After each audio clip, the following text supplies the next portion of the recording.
Hello students, welcome to the subject of surveying and geomatics. So now we are going to study in the semester second BTech, first semester. Okay, this is most fundamental subject for any civil engineering, right? So in each and every aspect of civil engineering, the surveying is necessary. Why? Because all engineering construction of civil engineer is going to construct on the land. Once you are constructing anything, right, any structure, bridge, road, any type of civil engineering structure, right, need its dimensions, right? Dimensions means you can see the if you are taking an area, particular area, you want to know the dimensions in terms of, right, what is the length, what is the area, and what is the volume, right?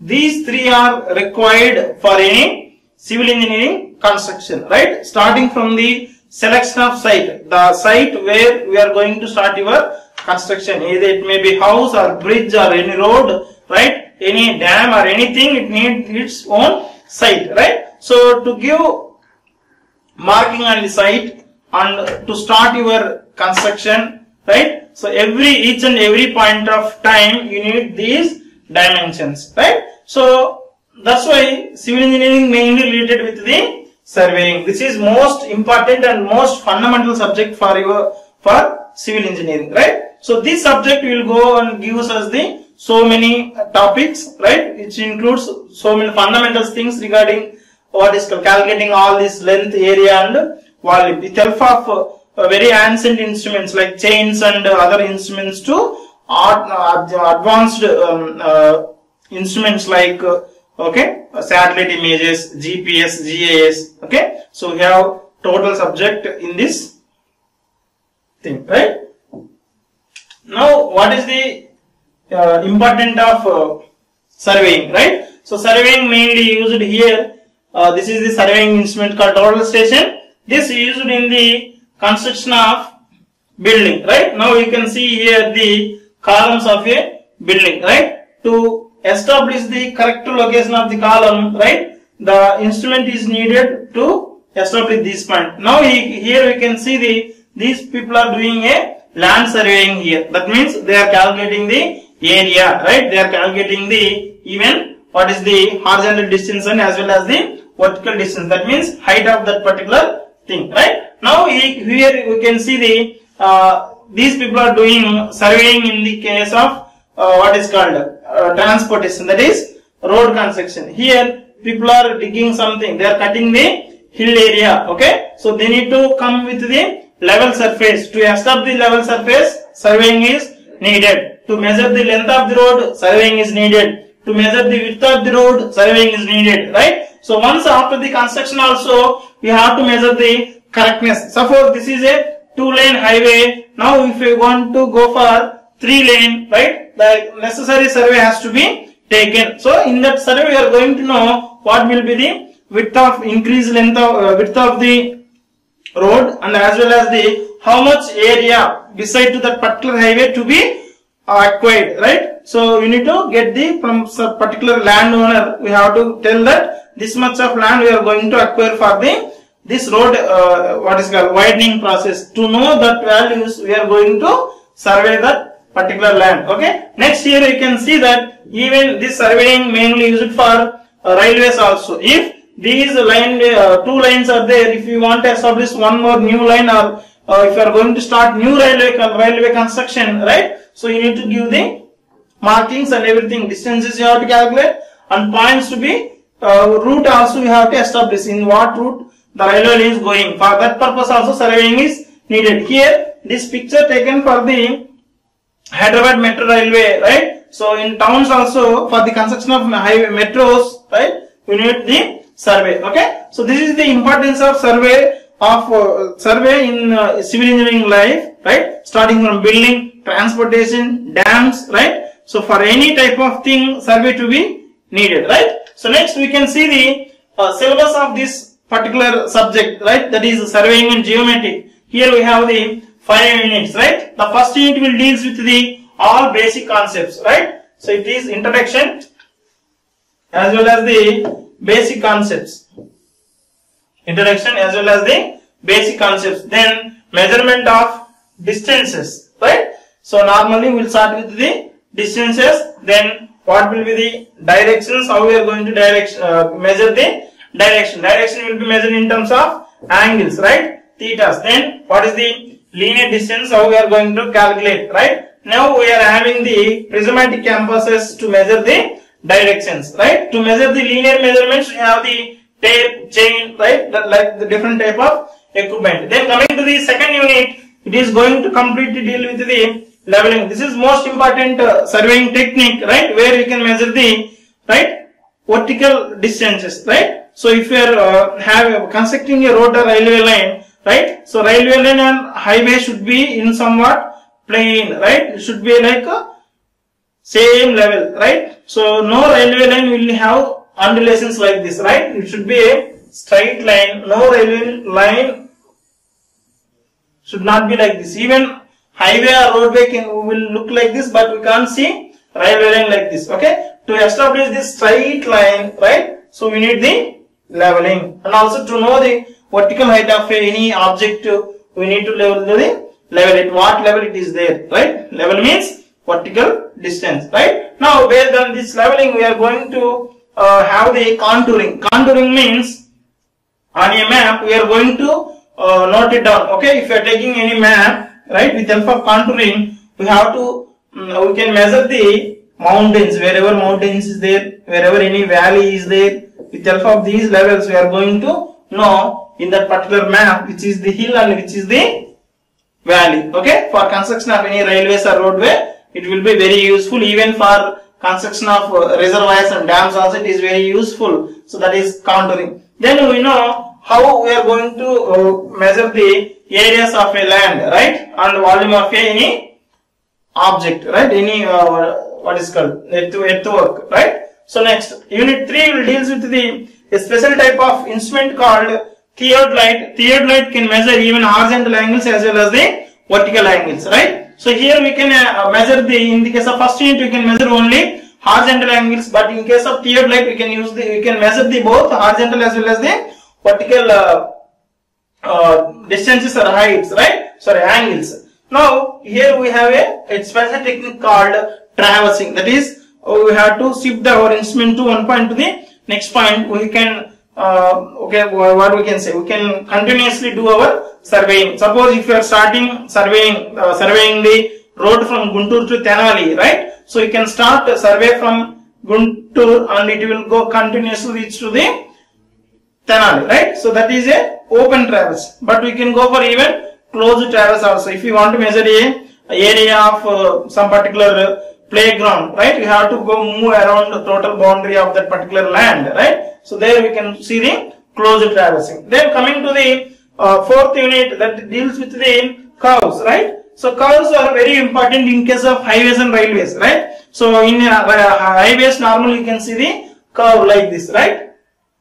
If this is the road, you can see this type of curves where vehicles will move over this curve. Okay, to establish this curve we need to have some surveying, right? Even on railway lines also, near railway stations, any other point, we will observe a curves, right? So set up that particular curve, we need to study this curves topic. Then we have the tachymetry, right? The tachymetry is a special, tachymeter is a special type of equipment, right? So this is a special type of theodolite with extra fittings only, right? Same here we are going to measure the vertical heights based on the angles only. We no need to measure any horizontal angles. Only by measuring two vertical angles, right, we can establish what is the height of that particular object without what is called measuring the horizontal distances. That means inaccessible points. Okay, so that we can measure in the tachymetric method. Then we have the modern surveying methods, right? So previous days,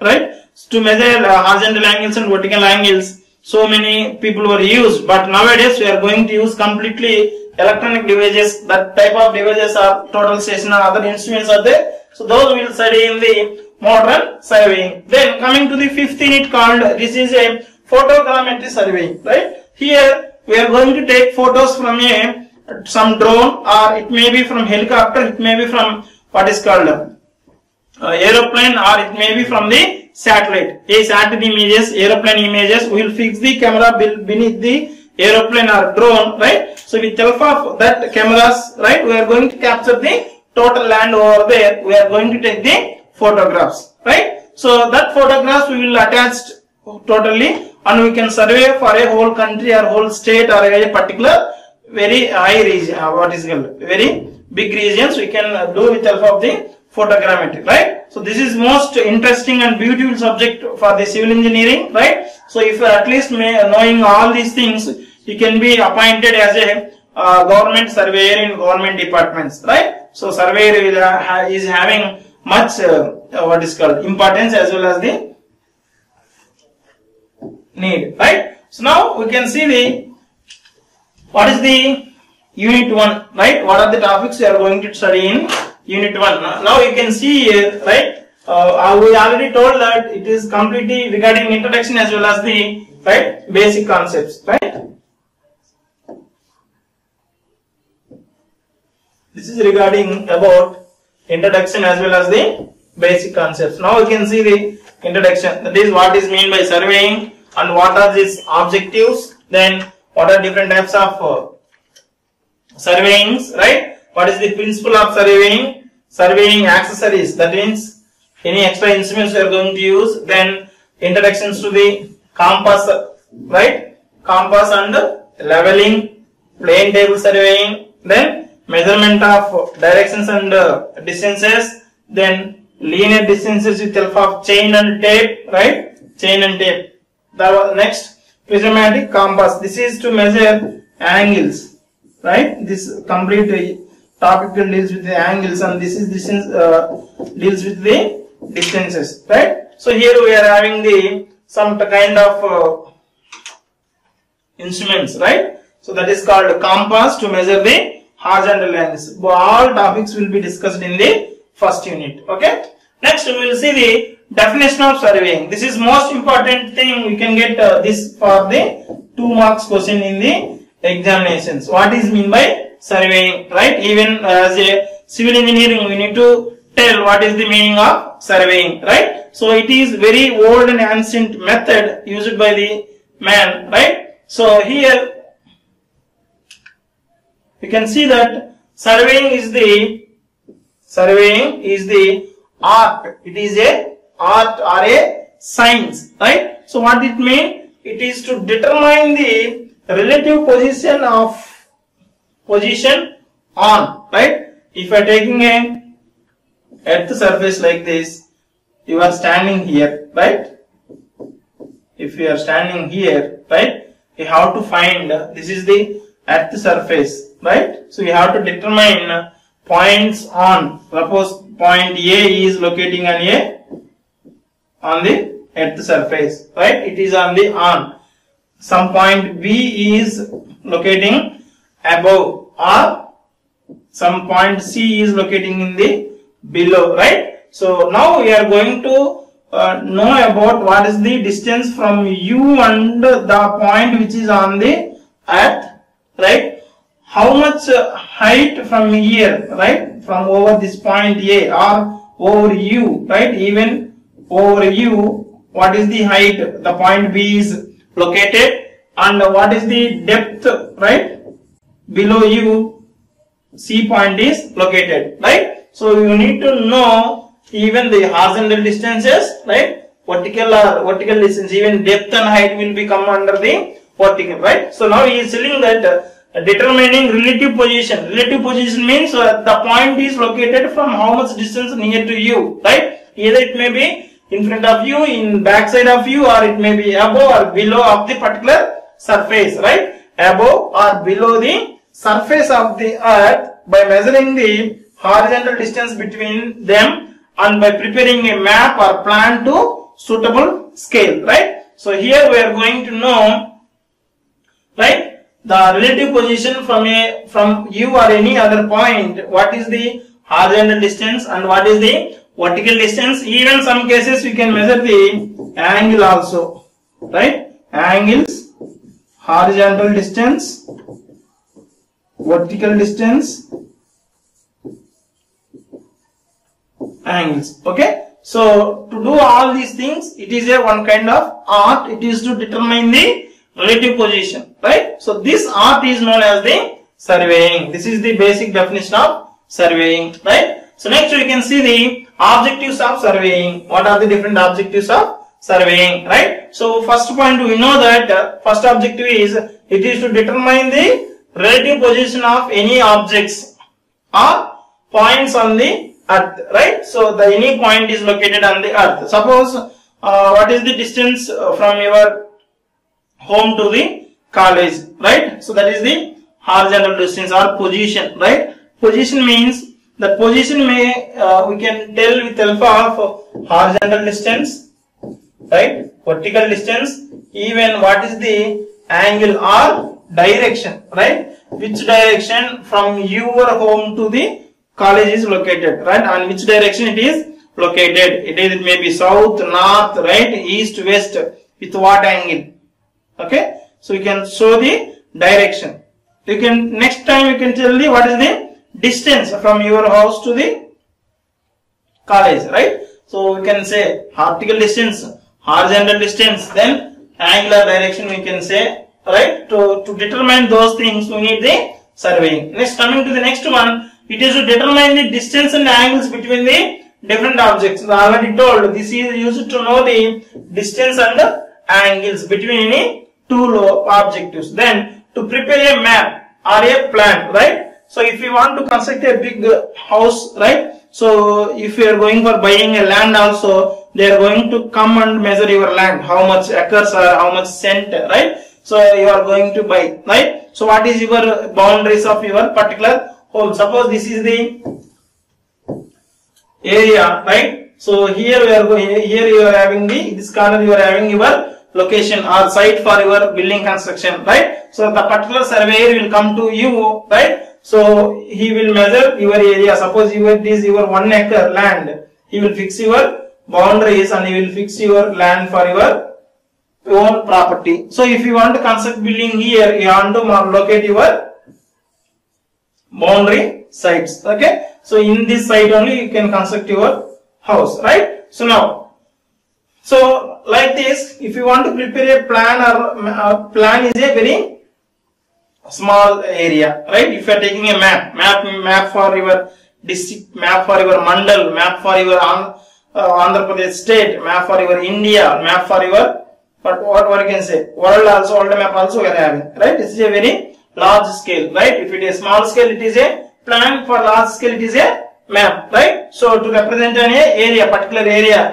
what is your particular area means it is a even your own property or your village or your mandal or your district, state, right? Country, like that, whatever area you want to show in the map, you can show that, right? So to prepare those kind of things, we need this surveying. Okay. Next one is to develop methods through knowledge of modern science and technology used in the field, right? So here we are going to use modern science and technology, right? So previously we have so many old equipment for surveying, but nowadays we are going to use the electromagnetic rays, right? With the help of satellite, with the help of photos, we are going to capture the things, and we are going to do the survey with the less amount of time, with less amount of people, with less amount of money, right? So you want to bring all the knowledge of science and technology, right? Last thing is to solve measurement problems, right? In a optimal way. Optimal way means with less cost and with less time,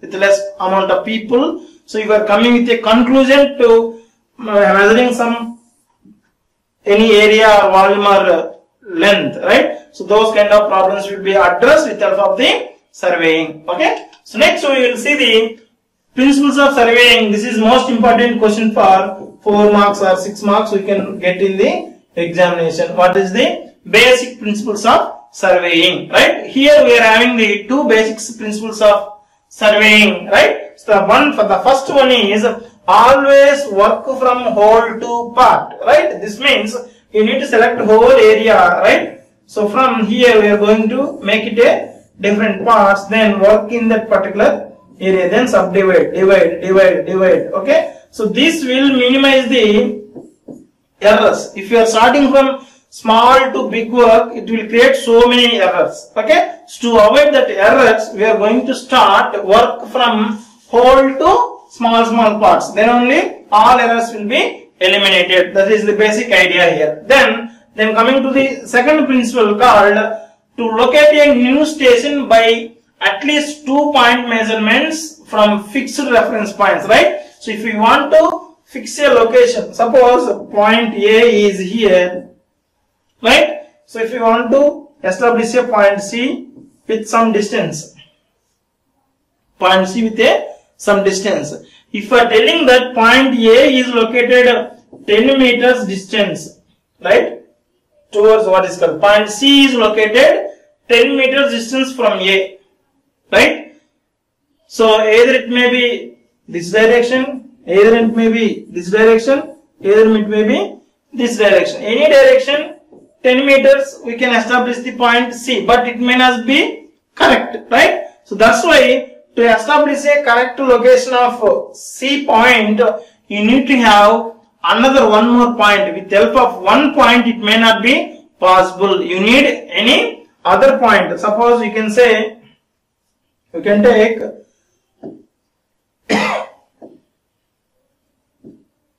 right.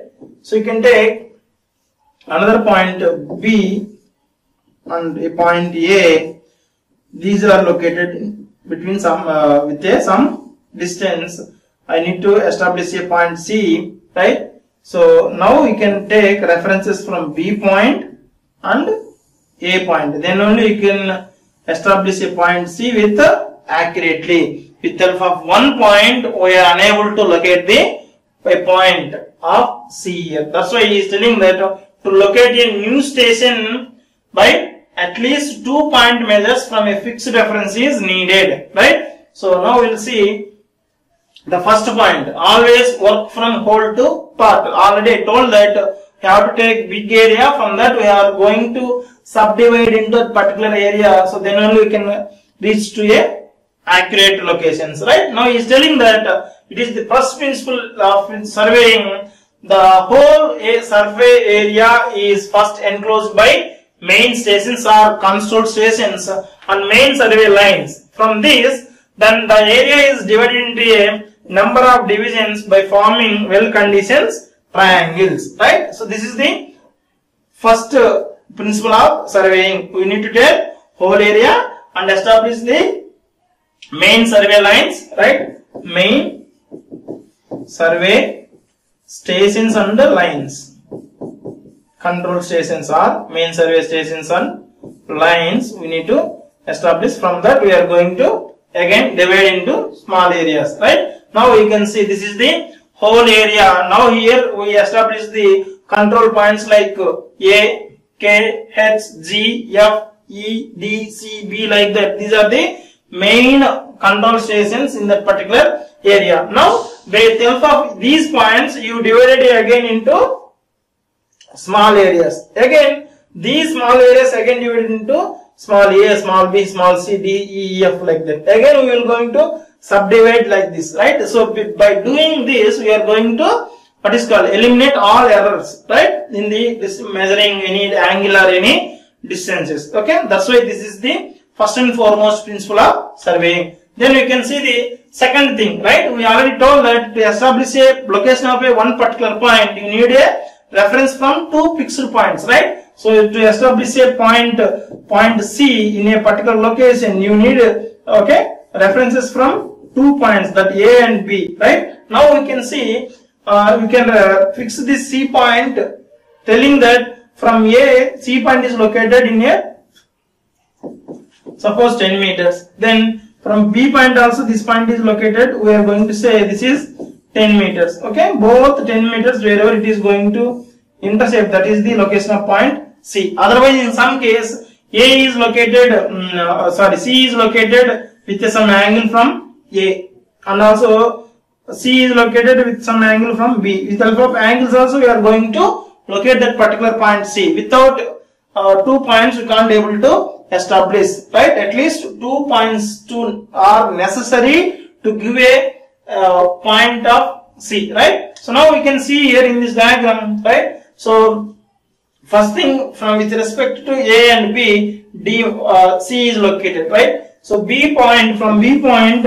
C is located at a distance of D1, and from A point, C is located at a distance of D2. So in the next case, here we have the 2 points A and B. If we want to locate a C point, right? So it is having some 90 degrees angle here, right? It is a perpendicular intercept with a distance of D2. So now we can here see C point is located with some angle θ1 from the point B with some distance of D1. In the next case, you can see that we can establish a point C having a θ2 angle from A point and θ1 angle from the B point, right? So here also you can see C point is located with a θ1 angle from B and D2 distance from A. So to locate here C point, right, we are having the 2 points reference, right? This is the second principle of survey.